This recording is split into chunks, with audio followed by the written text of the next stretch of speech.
Yes, mental health does matter, but it isn't the whole story. Mental health comes under the umbrella of well-being.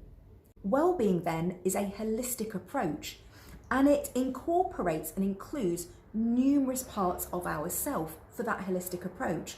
So well-being then includes and incorporates and thinks about our emotional well-being, our mental well-being, our physical well-being, our social and relational well-being, our professional and financial well-being, and our spiritual well-being.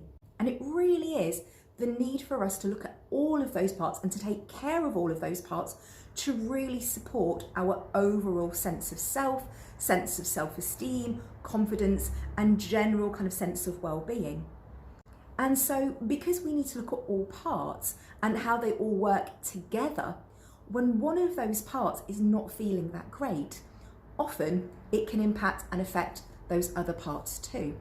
So if one part is struggling, we may find that we're struggling in other aspects and parts of our well-being as well. In order to support all parts of our well-being, we need to look at how we're supporting all of those parts through our relationships. And those are our relationships with God, our relationships with self, and relationship with others. And through those three types of relationships, we can then be very intentional to nurture all parts of our well-being.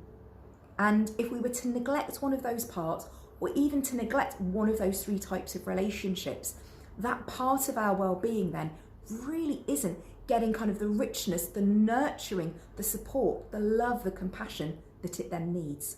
So really, this is about focusing less on mental health specifically and thinking far more broadly about holistic well-being and how we can support all parts of our well-being and self-care.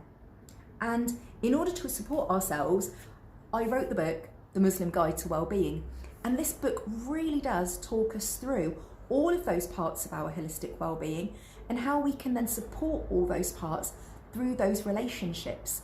And so this book is packed full of information, advice, tools and resources for us to be really intentional about supporting our well-being.